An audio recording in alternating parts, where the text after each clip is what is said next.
Bueno amigos, a esta hora son las 7:16 de la mañana.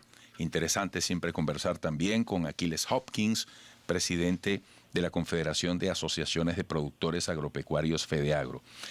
Aquiles, mañana comienza el mes de diciembre, pronto llegará el 2021.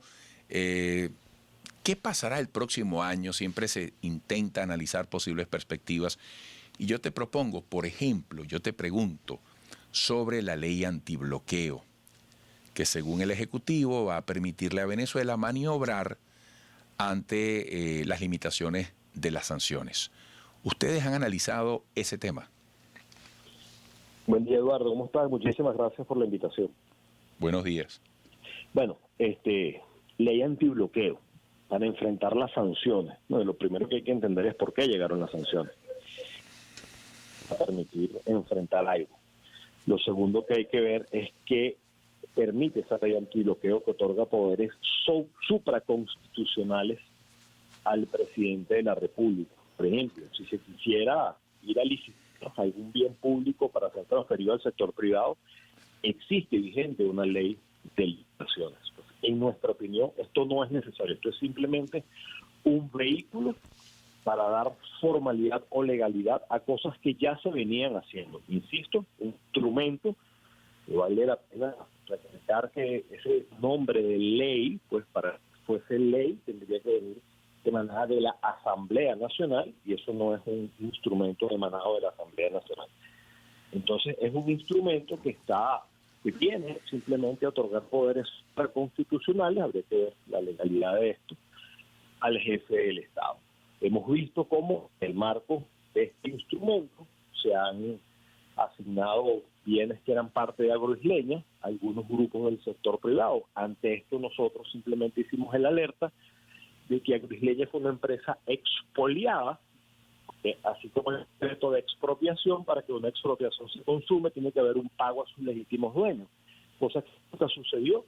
Es una empresa con un proceso de arbitraje comercial en un tribunal internacional ante la CIADI, y aún no ha emitido un veredicto final. Entonces, sobre esa empresa que está en un proceso legal, se otorgan parte de sus bienes a grupos del sector privado. Pues nuestro llamado de alerta a esos grupos que hoy en día participan, a que no olviden que la justicia puede tardar, pero al final va a llegar, y las cosas hay que hacerlas apegadas a derechos, apegadas a la Constitución y a las leyes, y esto no es lo que está sucediendo. De tal manera que ese instrumento legal llamado ley antibloqueo, pues en nuestra opinión está totalmente apartado, alejado de lo expresado en la Constitución y las leyes, y totalmente apartado del Estado de Derecho que debería haber en Venezuela.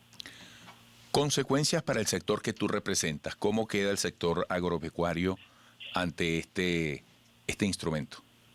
Eduardo, más allá de cómo quede el sector, vamos a imaginarnos que esto pudiese hacer que algunos actores del sector privado la operasen mejor de la manera trágica como la operó el sector público desde la expropiación de Agroisleña en el año 2010.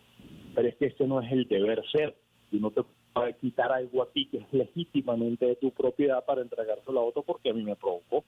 Entonces, más allá de cómo a nuestro sector le puede ir, que realmente no lo sabemos, porque esto es un proceso que está apenas iniciando, es que aquí hay que respetar la Constitución y las leyes del Estado de Derecho en Venezuela, que tiene que haber libertades económicas, libertades personales, gracias y respeto a la Constitución y a las leyes. Las cosas no se pueden hacer así, porque lo que se hace mal al final nunca va a terminar bien.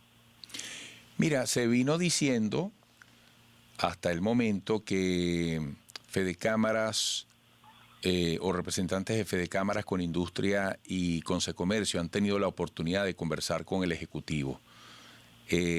¿Ustedes han participado directa o indirectamente en esa dinámica?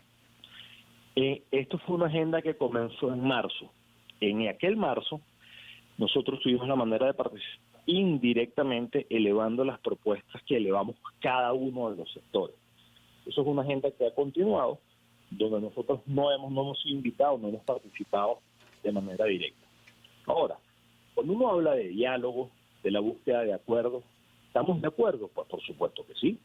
La solución a los problemas se tiene que alcanzar por la vía del diálogo y de los acuerdos. La gran pregunta que aquí nos tenemos que hacer es si realmente se propone un diálogo para alcanzar acuerdos, que vayan en beneficio de Venezuela y de todos los venezolanos, o si simplemente se dice que hay un diálogo para decir que estamos dialogando.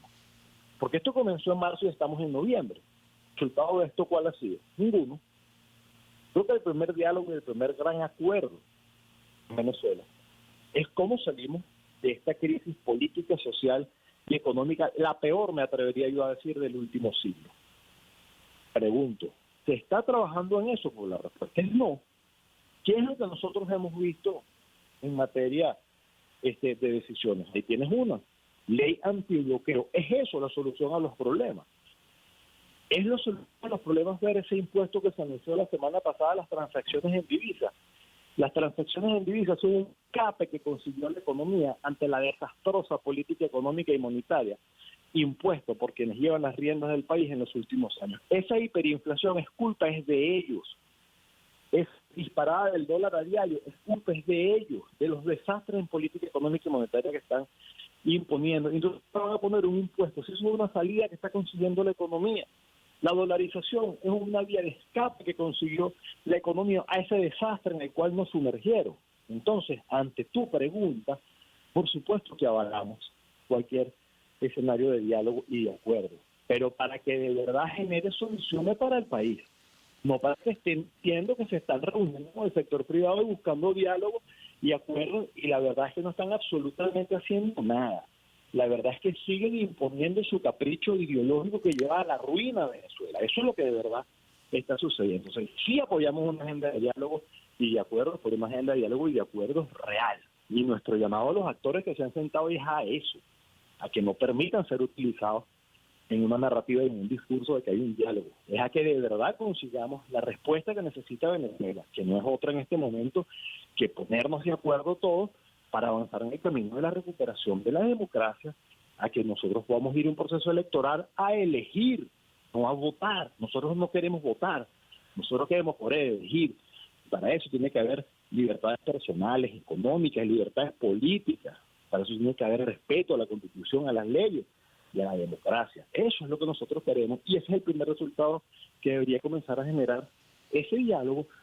Volvemos a que el pueblo elija cómo recuperamos las libertades económicas, cómo paramos este desastre económico que estamos viviendo. Allá es que tendríamos que enfocar todo, sectores políticos y sectores económicos, pero no que se diga que hay simplemente para decir que estamos conversando. ¿Y los resultados? Bueno, Aquiles, te agradezco muchísimo por este interesante análisis. Me faltó tiempo, para preguntarte sobre este tema de la dolarización, de la depreciación del bolívar, del manejo del efectivo.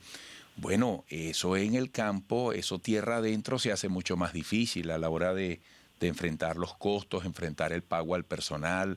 Es un temazo que en otra oportunidad abordaremos. Te agradezco mucho, Aquiles, un gran abrazo. Con todo gusto, igualmente, Eduardo. Aquiles Hopkins, presidente de la Confederación de Asociaciones de Productores Agropecuarios FEDEAGRO. Bueno, mi querido Tinedo, guía, me está recordando que mañana Radio Rumbos cumple 71 años. Y me recuerda que fue mi casa. Ahí empecé yo, lo digo con mucho orgullo, ahí comencé yo como locutor en el año 86. Trabajé con Silvio Vargas, con Pedro Miguel Suárez, con Fernando Antonetti Ubán, con Armando Pompeyo Martínez, con Delio Amado León, transmití pelota como locutor comercial con Carlos Tobar Bracho. Realmente fue Gilberto García Tinedo. Realmente fue una catedral aquello. Todo el mundo recuerda Noti Rumbos, periódico impreso en la radio. ¡Pau! Esa canción se la sabe todo el país. Es parte de nuestra historia, amada Venezuela. Regresaremos.